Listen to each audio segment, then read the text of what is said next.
नमस्कार, मैं हूं मृत्युंजय कुमार झा और अगले आधे घंटे तक कमोडिटी मार्केट पर सबसे बड़ी कवरेज जारी है। हफ्ते का आखिरी कारोबारी दिन है और हम आपको बताएंगे कि आज आपके लिए बाजार में कमाई के मौके कहां पर बनेंगे। और आज हम चर्चा की शुरुआत करने जा रहे हैं चांदी के साथ, सिल्वर के साथ, क्योंकि इस हफ्ते चांदी में करीब करीब 3500 रुपए तक की तेजी आ गई है। सवाल यह है कि क्या चांदी और महंगी होने वाली है। बातचीत के लिए हमारे साथ तीन खास मेहमान हैं। कुणाल शाह हैं निर्मल बैंक के, प्रीतम पटनायक है एक्सिस सिक्योरिटीज के और नवनीत दमानी है मोतीलाल ओसवाल के। आप तीनों का बहुत बहुत स्वागत है कार्यक्रम में। और चांदी की अगर बात करें तो घरेलू बाजार में 2 महीने की ऊंचाई पर है चांदी का भाव, 65,000 के ऊपर चला गया है और ग्लोबल मार्केट में दाम $24 के ऊपर ट्रेड कर रहा है। डिमांड जिस तरह से बढ़ रही है और आगे और बढ़ने की उम्मीद जताई जा रही है, उसका इंपैक्ट हम मार्केट के ऊपर देख रहे हैं। और इस बार की तेजी में एक बड़ी वजह ईवी मार्केट में, इलेक्ट्रिक व्हीकल के मार्केट में जिस तरह से डिमांड चांदी की अब बढ़ने लगी है, वो भी एक वजह मानी जा रही है चांदी की कीमतों में तेजी की, क्योंकि करीब करीब 5.5 करोड़ ऑन्स सालाना ऑटो सेक्टर में चांदी की खपत है। और ये कहा जा रहा है कि 2025 तक का जो ईयरली डिमांड है ऑटो सेक्टर में चांदी की 22% तक बढ़ जाएगी। तो क्या ऐसे में चांदी अब इंडस्ट्रियल डिमांड के दम पर भागेगी, तेजी आएगी? इसी पर हम पहले बात करेंगे। कुणाल जी, पहला सवाल आपसे यही कि ये जो इंडस्ट्रियल डिमांड बढ़ने की बात आ रही है चांदी में, क्या आपको लगता है कि ये वजह चांदी को लंबे समय तक सपोर्ट करती रहेगी? जी हाँ, मुझे लग रहा है कि सिल्वर का फंडामेंटल बहुत ज्यादा स्ट्रांग है। आप दूसरी सब कमोडिटी, इंडस्ट्रियल कमोडिटी, सिल्वर को फिलहाल हम इंडस्ट्रियल कमोडिटी के हिसाब से देखेंगे। और जो आपने कहा है ऑटो सेक्टर छोड़िए, ऑटो सेक्टर के बाद जो इलेक्ट्रिक सेक्टर, जो पूरा सेक्टर है वो, और सोलर सेक्टर, ये दोनों से बहुत ही रॉबस्ट डिमांड निकल के आने वाली है। जो 2030 क्लाइमेट प्रोटोकॉल है उसके हिसाब से सभी countries are adopting cleaner energy और इसमें silver is going to be big beneficiary. So demand side से जो हिसाब से चाइना ने 2 बार इंटरेस्ट रेट कट किया है, अभी एक बार इंटरेस्ट रेट कट किया है और एक बार medium term long term rate cut किया है, तो ये सिल्वर के लिए बहुत ज्यादा बुलिश है।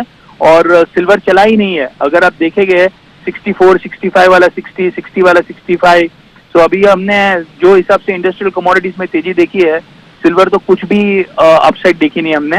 यहाँ से the further upside is going to be very big one. और 65,000 में आप बाय कर सकते हैं सिल्वर। ऊपर में मुझे लग रहा है धीरे धीरे सिल्वर के प्राइसेस 67, 68,000 आने वाले 1.5-2 महीने में जा सकते हैं। अच्छा, आप कह रहे हैं कि 67, 68 तक भाव 1.5 से 2 महीने में जा सकते हैं चांदी के। लेकिन मैं आपसे ये जानना चाह रहा हूं नवनीत जी कि जिस रफ्तार से चांदी का मार्केट ऊपर जा रहा है, इसी हफ्ते में करीब करीब 3,500 रुपए की तेजी चांदी में आ गई है, तो ऐसे में आपके हिसाब से 70,000 तक चांदी जाने में कितना वक्त लगेगा? मुझे लगता है कि मार्च से पहले मृत्युंजय 70,000 का स्तर आपको चांदी में देखने में मिल सकता है। पिछले क्वार्टर की अगर हम बात करें तो अक्टूबर के आसपास चांदी 69,000 के आसपास था और पूरा क्वार्टर थोड़ी सी सुस्ती के साथ निकाला है। और अगर हम कंपेयर करें बाकी इंडस्ट्रियल मेटल में, जहां पे करीब करीब 100 से 125% के आसपास की बढ़त देखने मिली है मार्च 2020 के निचले लेवल से, उसके कंपैरिजन में चांदी ने कुछ भी रिटर्न्स नहीं दिए। इनफैक्ट पिछले साल तो करीब करीब 5 से 6% के नेगेटिव रिटर्न दिए। तो मेरा मानना यह है कि दिस ईयर बुलियंस में आउट परफॉर्मेंस रहेगा, जहां पे गोल्ड और सिल्वर दोनों में अच्छा तेजी देखने मिल सकता है। चांदी गोल्ड को भी आउटशाइन करते हुए नजर आएगी और मैं शुरुआत से मेंटेन कर रहा हूं कि 80,000 तक के स्तर आपको चांदी में इस साल देखने मिलेंगे। अगर इस क्वार्टर की पर्टिकुलर हम बात करें तो 69-70,000 तक के स्तर बहुत जल्द ही मार्च से पहले देखने मिल सकते हैं। ठीक है, तो मतलब इस साल आप कह रहे हैं 80,000, मार्च तक आपको 69 आप कह रहे हैं कि दिख सकता है। ठीक है, ये तो थोड़ा लॉन्ग टर्म का व्यू है। लेकिन आज अगर कोई ट्रेड करना चाह रहा हो चांदी में प्रीतम जी, तो आज के लिए आपका व्यू क्या है? बिल्कुल इंट्राडे में चांदी में क्या ट्रेड आप रिकमेंड करेंगे? मैं वेट करूंगा चांदी को 65,450 का लेवल क्रॉस करने के लिए। जैसे ही वो लेवल क्रॉस होता है तो हम लोग एक स्टॉप लॉस 65,000 का लगा के एक टारगेट फॉर 66,300 का ट्रेड कर सकते हैं हम लोग इस पे। अच्छा, तो ये इंट्राडे की राय हो गई आपकी चांदी पर कि चांदी में आपको क्या करना चाहिए, इस पर आप नजर बनाकर चलें। एक सवाल कुणाल जी मेरा छोटा सा आपसे ये होगा कि आपने कहा कि 67 से 68,000 1.5 से 2 महीने में, उसमें तो बहुत ज्यादा फर्क बचा नहीं है, लेकिन अगर कोई लॉन्ग टर्म का इन्वेस्टर है, क्योंकि बहुत लोग ये कहते हैं कि चांदी में आप निवेश से बचने की भी राय देते हैं, बहुत लोग कहते हैं कि बहुत ज्यादा वोलेटाइल मार्केट है। तो आप जरा बताएं कि अगर कोई लंबे समय के लिए चांदी में इन्वेस्टमेंट की प्लानिंग कर रहा है लॉन्ग टर्म के लिए गोल्ड की तरह, तो करना चाहिए या नहीं करना चाहिए? जी, इन्वेस्टर को वॉलेटिलिटी से कंसर्न नहीं होना चाहिए। इन्वेस्टर के लिए एक बार आपने इन्वेस्ट कर दिया, फिर उसका प्राइस इंट्राडे में 60,000 आते हैं या 70,000 आते हैं, कुछ फर्क नहीं पड़ता है। सो इन्वेस्टर के लिए चांदी एक बहुत अच्छा विकल्प है आने वाले दिनों में। आगे जाके silver is going to be benefited from 2 point of view. 1, जब गोल्ड बढ़ेगा, जब वर्ल्ड में अनसर्टेनिटी बढ़ेगी और गोल्ड बढ़ेगा तभी भी सिल्वर बढ़ेगा। और दूसरा, जो इंडस्ट्रियल कमोडिटी में जो तेजी चल रही है वो अगर बरकरार रहती है तो भी सिल्वर को बेनिफिट मिलेगा। As far as mine supply growth is concern, पिछले 10 साल में सिल्वर में मिनिसिकल माइन सप्लाई ग्रोथ देखा है हमने, प्राइमरी और सेकेंडरी दोनों प्रोडक्शन में। सो सिल्वर के फंडामेंटल्स बहुत ज्यादा स्ट्रांग है। प्राइस कब बढ़ेंगे, कितने बढ़ेंगे, क्वांटिफाई करना डिफिकल्ट है, but looking at the way the supply side is structurally weak right now and the demand side is getting stronger and stronger, तो सिंपल इक्वेशन है, सिल्वर में लंबे लॉन्ग टर्म के लिहाज से तेजी का ही रुख है। धीरे धीरे सिल्वर के प्राइसेस 85-90,000 तक जाने चाहिए। सो निवेशक के लिए चांदी एक बहुत अच्छा विकल्प है। ठीक है, तो आप कह रहे हैं कि चांदी एक अच्छी कमोडिटी है इन्वेस्टमेंट के लिहाज से भी, ट्रेड के लिहाज से भी, क्योंकि डिमांड ड्रिवन तेजी चांदी में अब आ रही है और इलेक्ट्रिक व्हीकल सेगमेंट में बहुत अच्छी डिमांड चांदी की निकल कर आ रही है। और आगे जिस तरह से ईवी को लेकर के दुनिया भर में अब काम तेज हो रहा है, तो जैसे जैसे ईवी पर काम तेज होगा चांदी की डिमांड भी वहां पर बढ़ेगी। लिहाजा एक फंडामेंटली बेस्ड तेजी जिसको आप कह सकते हैं वो चांदी में आगे आपको दिख सकती है, इस बात की संभावना जताई जा रही है। ये तो बात हो गई चांदी की। बहुत शुक्रिया कुणाल जी आपका जुड़ने के लिए, इस पर बात करने के लिए। अब हम बात करते हैं गोल्ड की। और बहुत लंबे समय के बाद ऐसा हुआ है कि गोल्ड धीरे धीरे ही सही तेजी का रुख करता हुआ दिख रहा है और अब गोल्ड 48,500 के ऊपर होल्ड कर रहा है। तो नवनीत जी, मैं आपसे जानना चाहता हूं, क्योंकि कई बार ऐसा हुआ कि 48 के ऊपर गोल्ड आया लेकिन टिक नहीं पाया, फिर 48 के नीचे आ गया। क्या इस बार की तेजी, चूंकि अब फेड की मीटिंग भी होनी है इस महीने के आखिर में, तो क्या ये जो अभी 48,500 के ऊपर का लेवल हम देख पा रहे हैं गोल्ड में, ये टिकाऊ है? और 48,500 के ऊपर क्या बाई करना ठीक है, कोई रिस्क तो नहीं है? जी मृत्युंजय, अगर हम इंटरनेशनल टर्म्स में देखें तो 1790 और 1850 ये करीब करीब 2 महीने से ये रेंज होल्ड कर रहा है। डोमेस्टिक लेवल्स पे हमको बहुत ज्यादा इंक्रीमेंटल गेन्स या डाउनसाइड नहीं देखने मिला है, प्राइमरीली बिकॉज रुपी के अंदर एक बहुत ही बड़ा फ्लक्चुएशन देखने मिला दिसंबर में, जहां पे 74 वाला 76 हाफ जाके और फिर से 74 के आसपास आ गया, जिसकी वजह से डोमेस्टिक लेवल्स पे पूरी तरह से गेन्स नेगेट हो गए थे।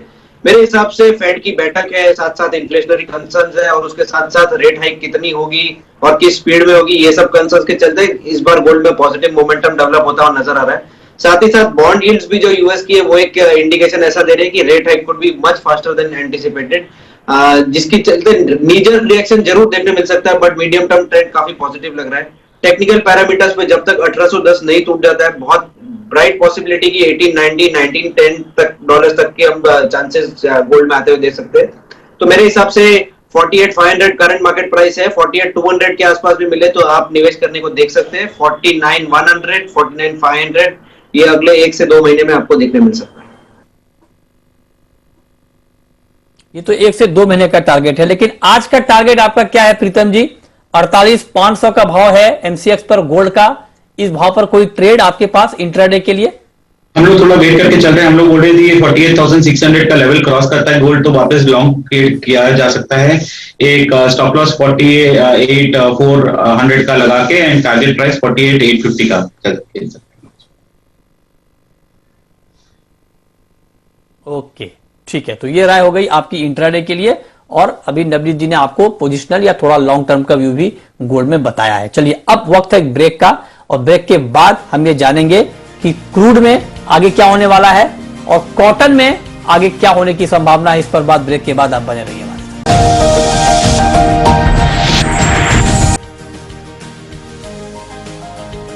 ब्रेक के बाद भी आपका स्वागत है और अब बात करते हैं कच्चे तेल की। और क्रूड नीचे आया है और आपको बता दें कि ब्रेंट क्रूड भाव 87 के नीचे आया है, WTI क्रूड का भाव 84 के नीचे और 2% तक इंट्राडे में दाम गिरे हैं। एमसीएक्स पर भी करीब 2.5% की कमजोरी आई है। तो आप जरा बताएं नवनीत जी, क्या क्रूड की इस गिरावट को एक करेक्शन माना जाए, या आपको लगता है कि तेजी पूरी हो गई है और अब ये जो गिरावट आई है ये थोड़ी टिकेगी, कंटिन्यू रहेगी? क्या कमेंट है आपका? मृत्युंजय, मेरे हिसाब से लास्ट $4 से $5 की जो तेजी थी वो थोड़ी सी एग्जैजरेटेड थी मार्केट में, और मार्केट पार्टिसिपेंट्स भी थोड़े से कंफ्यूज थे और पूरा नर्वसनेस था कि ये इतने सपोर्टिव फंडामेंटल्स तो नहीं है जितनी तेजी देखने मिल रही है। तो कहीं ना कहीं मार्केट थोड़ा सा इक्विलिब्रियम पे आ रहा है और एक करेक्शन का माहौल सेटल हो रहा है। मेरे हिसाब से ये थोड़ा सा गहरा सकता है और आने वाले दिनों में आपको $80 $81 के आसपास भी नाइमेक्स ग्रुप देखने मिल सकता है। डोमेस्टिक लेवल्स पर भी सेल करने की स्ट्रेटेजी रहेगी। 62-70 के आसपास करंट चल रहा है, यहाँ से 25-50 रुपए की रैली आ सकती है, फिर आपको सेल करने की स्ट्रेटेजी रहेगी। 6300 के आप सेल करिए, 6360 का स्टॉप लगाइए एंड 6200 के नीचे के टारगेट देखने मिल सकते हैं। ठीक है, ये रहा क्रूड पर। अब मेटल की बात करते हैं। मेटल में आज प्रॉफिट बुकिंग है और सबसे पहले हम बात करेंगे निकल की। बहुत तेजी आई, 15 साल की ऊंचाई तक दाम पहुंच गए निकल के, प्रीतम जी। तो स्पेशली निकल में कोई ट्रेड आपका? निकल में हम लोग का करंट लेवल से बाय करने का एक्सपेक्टेशन है। 1764 का बाय करके चल सकते हैं एंड 1755 का स्टॉप लॉस लगा के टारगेट प्राइस 1775 का है। ओके, और एल्युमिनियम में? एल्यूमिनियम में भी हमारा बाई का ही रुझान बना हुआ है। यहाँ पे हम लोग बोलते हैं करंट ये 245 के लेवल पे हम लोग बाई कर सकते हैं एल्यूमिनियम। स्टॉप लॉस हमारा 243 के लेवल पे लगा सकते हैं और टारगेट 247.50 का है। ठीक है। अच्छा नवनीत जी, कॉटन ट्रैक करते हैं क्या आप? कॉटन बहुत एक्टिवली ट्रैक नहीं करते, बट लास्ट 2 दिनों में गिरावट अच्छी देखने मिल रही है, इसलिए सब लोगों का रुझान है वहां पर। बट मेरे हिसाब से फंडामेंटल्स में ज्यादा आपको डिटेल में एक्सप्लेन नहीं कर पाऊंगा। अच्छा, लेकिन टेक्निकली जैसे चूंकि हम कॉटन में आइस को फॉलो करते हैं, आइस मतलब यूएस का जो कॉटन का फ्यूचर है उसको फॉलो करते हैं। जब आइस के दाम बढ़े थे तो यहां बहुत तेजी आई, अब आइस के दाम गिरे कल तो यहां पर भी तेज गिरावट आई 750-800 रुपए की। आज भी आइस नीचे है, यहां पर दाम कम है, लेकिन आज आइस ज्यादा नीचे है और अभी एमसीएक्स पर कम गिरावट है आइस के मुकाबले। तो आपको लगता है कि ये गिरावट बढ़ सकती है टेक्निकली कॉटन में एमसीएक्स पर, नवनीत जी? ये डेफिनेटली लास्ट 3-4 दिनों में हमने देखा कि कॉटन प्राइसेस थोड़े से ऊपरी लेवल पे एग्जॉशन या जो रैली है वो कहीं ना कहीं पॉज होती हुई नजर आ रही है। 30,000 से लेके जो 37,000 तक की रैली आई है वो मार्केट पार्टिसिपेंट्स को काफी ऑफ गार्ड ने कैच किया है। यहाँ पर आइस कॉटन में करेक्शन जिस तरह से देखने मिल रहा है उतना स्टीप करेक्शन नहीं मिल रहा है, बट करेक्शन जरूर थोड़ा सा गहरा सकता है यहाँ से।